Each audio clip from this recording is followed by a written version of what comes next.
So, what's up sa inyo mga kalog? Welcome back to my channel and heart to all of you.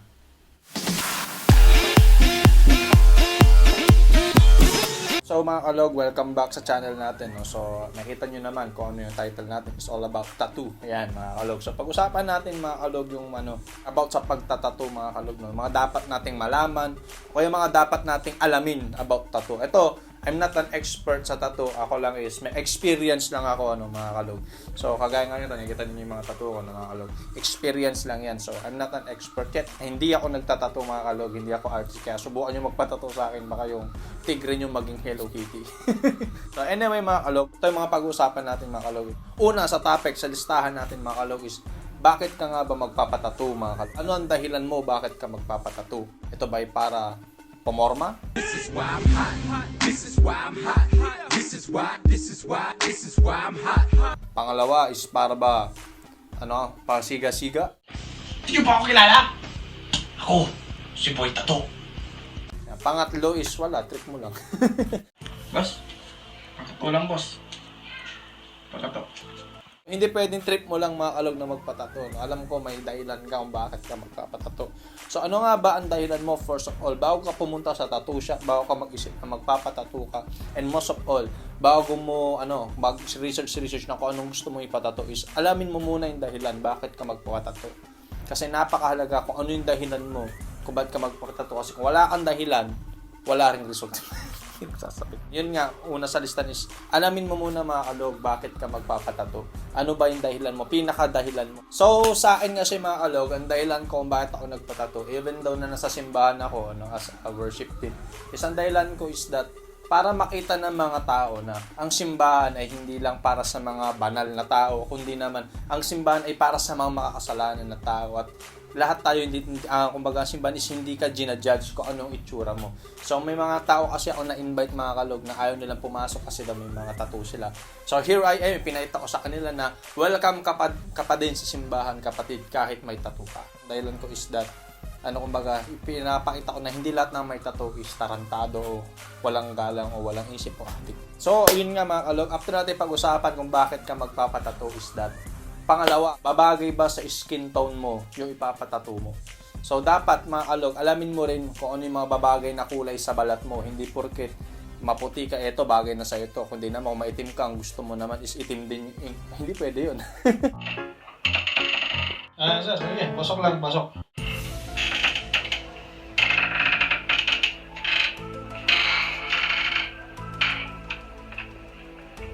Boss, parang matatawa ko. Dito siguro, dito. Gusto ko yung brown na ink. Sir, hindi pwede yung brown na ink dyan sa balat nyo kasi alam mo naman brown, hindi makikita yung ink dyan, yung tattoo ninyo. So, bilang artist mo, yun lang pwede kong i-recommenda sa'yo, boss. Anong wala? Gusto ko brown na ink. Dito o kaya dito, brown na ink. Gusto ko yun ha. Wala ka ba nun? Gusto ko yun eh. Gusto ko. Go. Kagaya nun, nakita ninyo kanina, di ba? Hindi pwede na ipilit mo yung gusto mo. Yung artist mo, mga kalog, pakinggan mo. Kasi sila, sasabihin nila sa'yo kung ano yung babagay ba dun sa kulay ng balat mo na ink. Kasi ang tattoo ko hindi naman kung pagkalagay niyan is yun na yung agad yung kulay nun. Hindi. Minsan parang mag-fade pa to, kung hindi naman, hindi ganun kakulay. Kaya mga kalog, alamin mo mabuti kung ano ba yung babagay sa color mo. So akin is kayo manggi siguro. Charot.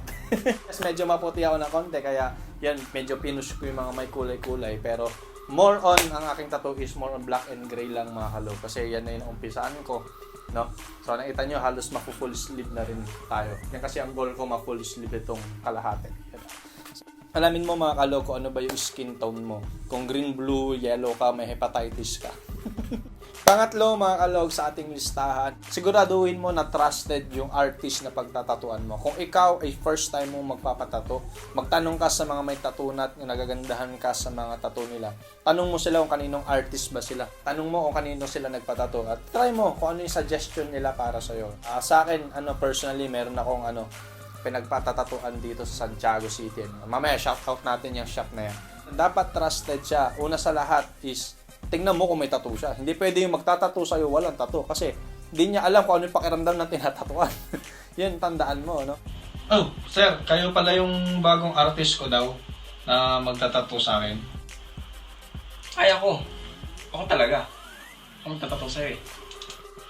Sigurado ba kayo sir, parang nakakapagtaka eh. Parang wala pa kayong ka-experience sa tattoo. Una sa lahat, wala kang katato-tattoo eh. Ano ka mo?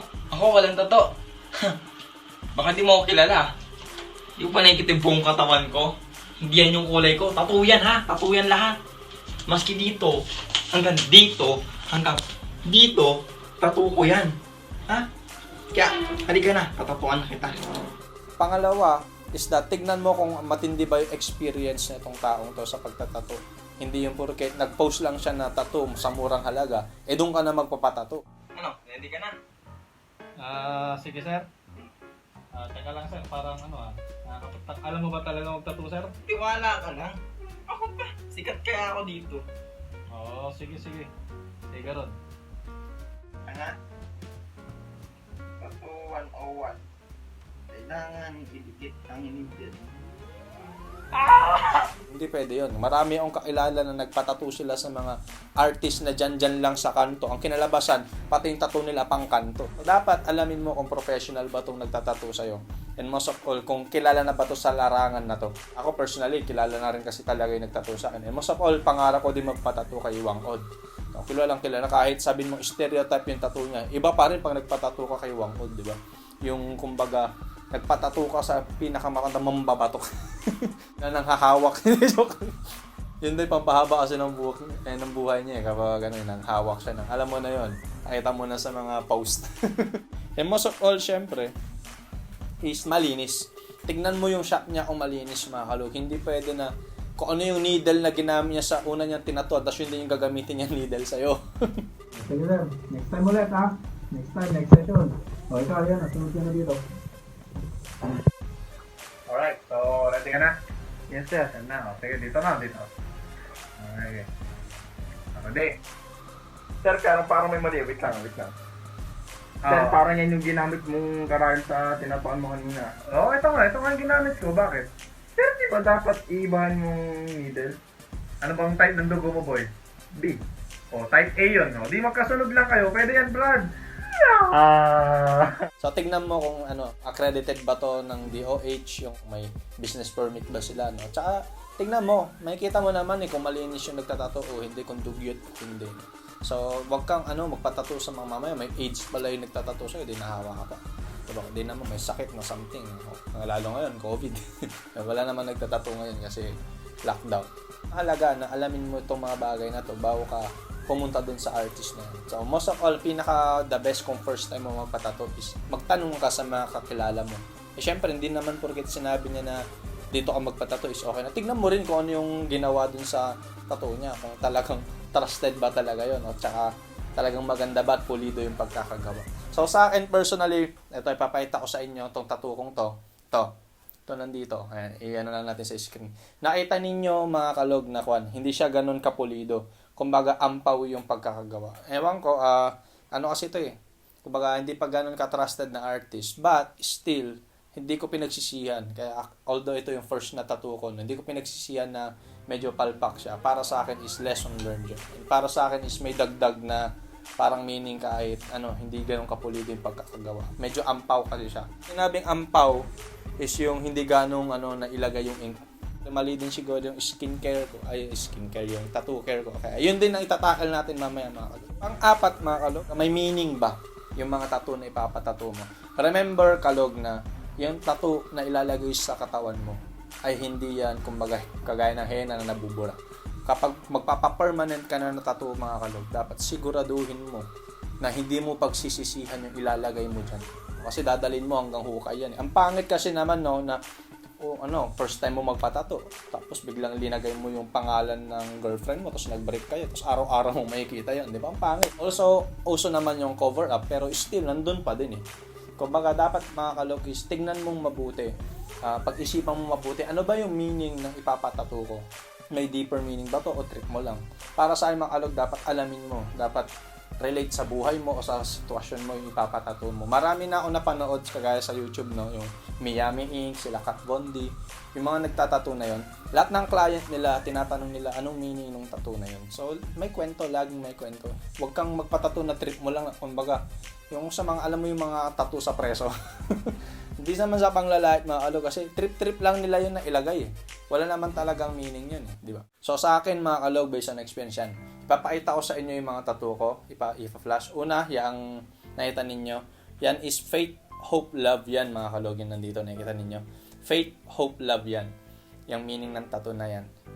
Yan yung pinakaunang tattoo kasabay ng mga ibon na yan. Actually, 7 na ibon yan, which means is freedom. Yung ibon kasi nire-represent nito freedom eh. Freedom from the 7 deadly sin. Kaya nga, 7 siya. Ang susunod dyan is nakita nyo yung fish. Ibig sabihin yan is ictus. Alam na natin yan sa Christian world. That is symbolism din yan ng faith at saka also kay Jesus Christ. No? Ang pangalawa naman, nakikita ninyo is yung compass. Yung compass, napaka-meaningful niyan sa akin. Hindi lang dahil sa profession ko na seaman. Dati, no? Na pinag-aralan, kundi ang meaning kasi ng compass is that para sa akin is para hindi ka maligaw. So, ang meaning sa akin yan is that hindi na ako maliligaw kasi natagpuan na ako ng Panginoon. So, I will never be lost because I'm found. Yan yung meaning ng compass. Pangalawa, nakita nyo, ito isa sa pinaka-paborito kong tattoo. Maliit siya, pero para sa akin malaki yung impact. Yung cross na yan. So, yung mga kulay-kulay na nakikita nyo sa cross, map of the Philippines yan. Hindi lang siya ng halata. Ang kasi yan ang prayer ko is one day, ang buong Pilipinas makakakilala sa ating Panginoon at sila magkakaroon ng takot sa Panginoon. Yan ang meaning ng tattoo na yan. And sumunod na tattoo ko is that, yan, yung gitara. Nakita ninyo? Yan yung sumunod kong tattoo, yung gitara. Ang meaning kasi niya, kasi music lover ako, nakita niyo naman, is the value of music. Parang may kapares na tattoo to eh. Ewan ko lang kung kanino. Basta i-comment nyo na lang kung kaninong tattoo yan. Basta meaning para sa akin yan because I'm a music lover. And most of all, syempre, worship team din sa church. So, that is called the value of music para sa akin. Yeah. Represents me also. So, sunod is yung rosas, mga kalog, nakita ninyo. So, ang meaning kasi ng rosas, alam naman natin is also love and commitment. So, kaya ako pinalagay yung rosas, hindi lang siya red. Basta, ako na, personal na sa akin kung bakit ganun yung kulay niya. Itong rose na to. Yan, nakikita nyo sa screen. So, kung bakit siya ganyan is that, ang meaning kasi niyan is committed ka dapat sa mga ginagawa mong mga bagay, sa mga tao na kasalamuha mo. And also, syempre, sa ministry na meron ka. Susunod na pinatato ko mga kalog is, yan, dyan, yung sa may braso. Yan, nakita ninyo, yung bilog na yan. Yan, ang ibig sabihin niya, tree of life. Tree of life yan mga kalog. Na, kumbaga, represent si Lord na doon nang gagaling lahat sa Kanya. At yung nakita mong ibon na lumilipad, ibig sabihin yan, Holy Spirit yan. Tsaka freedom na rin, syempre. And next na pinatato ko is that ito, nakita ninyo yung lion. Yung lion na yan, with 2 na bulaklak. Ang ibig sabihin ng lion, mga kalog, biblical yan, Lion of Judah. And wag kang matatakot sa mga hahamunin, mga hamon ng buhay sa buhay mo. Yan yung meaning yan para sa akin. Sa tuwing nakikita ko yan is na-uplift ako na I know that the Lion of Judah or God is with me. And yung 2 na rose na yan, syempre, para sa future yan, sa kaming dalawa yan ng aking mapapakasalan. And next is also, yan, last but not the least na pinatato ko is, yan, nakita ninyo, yung owl, tsaka gubat, dark forest yan. Tapos may bahay dun sa dulo. Tapos may path. So, hindi pa yun tapos, palalagyan ko pa ng tao yan na nakatayo one day na naglalakad dyan. So, ang meaning kasi mga kalog ng owl is wisdom. Yan. Tapos yung bakit dark forest is kumbaga, may the Holy Spirit and God give me wisdom sa mga buhay na kakarapin ko, especially sa mga dark times ng buhay ko. Na dapat magkaroon ka ng matinding wisdom sa kung paano harapin yung mga ganyang pagsubok sa buhay mo. And also, even if I walk to the valley of the shadow of death, still, I know that the wisdom of God will be with me. Yan ang meaning ng tatong yan, mga kalog. So, yun lang mga kalog. Shinare ko sa inyo yung mga meaning ng bawat pinatato ko, mga kalog. I hope na magkaroon ka ng insight kung ano ba dapat yung ipatato mo na dapat meaningful to, dapat tato na may kwento to. Para pag may mga nagtanong sa'yo, bakit yan ang pinatato mo, ma-amaze sila kung bakit yun yung pinatato mo, mga kalog. Hindi yung trip-trip mo lang. Karamihang tanong sa akin, mga kalog, is nakaka-addict ba yung pagpapatato? Personally, sa akin, ewan ko sa iba, oo. Kumbaga, guilty ako dyan. Noong una, kasi noon, nagpatato ako, sabi ko, ito na yung first and last tattoo ko, then nanganak hanggang ayan na, umakyat na. Kasi nga talaga, kalog, is hanapin mo din yung ng karayom, yung tusok ng karayom sa'yo. Masakit ba? Hindi siya masakit. Depende na lang sa'yo. So, yung iba ay nasasaktan, no, sa pagpapatato. Something na tingling sensation na yung kuryente. Sa ewan ko, yun yung nakaka-addict na part. Kaya, nung natatuto after ilang months, nagpatato na naman ako. Yes, yun na naman, yung feeling na sa yun. So, mga kalog, medyo nakaka-addict siya. Yung pagpapatato. Kaya hanap-hanapin mo rin minsan, no, yun ang balat mo, yung sakit. Yung zzzz, yung masarap na part. So, next is, masaba ba ang magpatato? So, mga kalog, andito na kasi tayo sa world ngayon na ang tattoo is, dati kasi ang tattoo is kung may tattoo ka is addict ka, ex-convict ka o galing ka sa presinto, whatever. Pero nandito na tayo ngayon sa mundo na ang tattoo is an art. Art po yan, mga kalog. So sa mga tao na nakakita ng mga tattooan, wag kayong maging stereotype na porket may tattoo tong tao is addict na to. Kung di naman is masamang tao na to. Personally, kung sino pa nga minsan yung mga covered and tattoo, sila pa yung mga mababait na tao na makakasalamuha mo. Tapos yung mga judgmental na tao, makikita mo sa simbahan. No? Quotes yun. Hindi naman masama magpatato, basta nasa tama yung pagpapatato mo. And most of all, wala kang sinasagasa ang tao. And also, sa mga magpapatato, pag student ka pa lang, please wag. Kasi makaka-apekto kapag sa trabaho mo, mahirapan ka makahanap ng trabaho. So, hindi masama para sa akin na magpapatato. Pero masama to kung gagamitin mo sa masama. So, sa mga tao nang bash sa akin, hindi ko naman kayo sinisisi kung ba't gano'n ang naging tingin nyo. No? So, normal lang yan. So, hindi ko na tinitignan yan. Basta ako, I know myself, kilala ko sarili ko. Even though na ganito, natatuan. At yung mga may tattoo dyan, alam nyo rin ang sarili ninyo, di ba? Last but not the least is about the healing sa pagpapatato. Sa pagpapatato, mga kalog, normal lang na yung tattoo mo pagkatapos natatuan ilang days or weeks, magkakati-kati yan. Makati, as in makati talaga. Matetem kang ganyan yung tattoo mo, pero wag. Magbabalat kasi yan, parang sa normal na sugat, di ba? Pag natutuyo, nagbabalat, makati siya.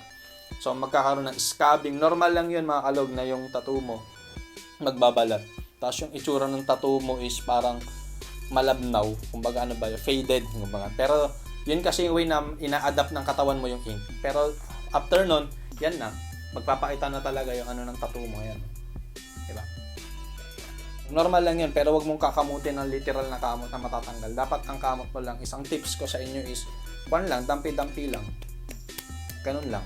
Huwag mong kakamutin ng ganun kasi masisira yung tattoo mo. And also, may nabibili naman, sasabihin naman sa'yo ng artist mo yung mga dapat mong gawin. So, andyan naman, may YouTube naman eh. Pero yun nga, panatilihin mong malinis yung tattoo mo, hugasan mo kahit 3 times a day, no? Ng antibacterial soap, mga ganyan. And also, lagyan mo ng moisturizer or wag lotion. Yung mga iba kasi nilalagay ng lotion, yung scented pa. Mas maganda kung moisturizer. Kaya, bumili na lang kayo sa drugstore ng AND ointment. Mas maganda yun. So, ilagay nyo lang yun kapag nagbabalat na yung tattoo niya at makati na siya. Para medyo mais yung pangangati. Then, after 1 month, yan, fully healed na yung tattoo mo. Talagang diyan mo na masasabi na okay na siya. Pwede mo na siyang ganyan-ganyanin, mga kalog. Tapos pwede ka na maligo sa swimming pool. Yan, huwag kang maliligo sa swimming pool pag bagong tattoo ka. Hanggat hindi pa na-healed. Medyo magfe-fade yan, no? Tsaka, syempre, alam naman natin sa pool, halo-halong substance yun nandiyan. May ihi, may dura. Syempre, bacteria din, mga kalog. Kasi, open wound pa yan kung tutuusin. So, yun lang, mga kalog. Salamat sa panonood ninyo. And also, shout out pala sa aking tattoo artist na si Kuya MJ. Yan.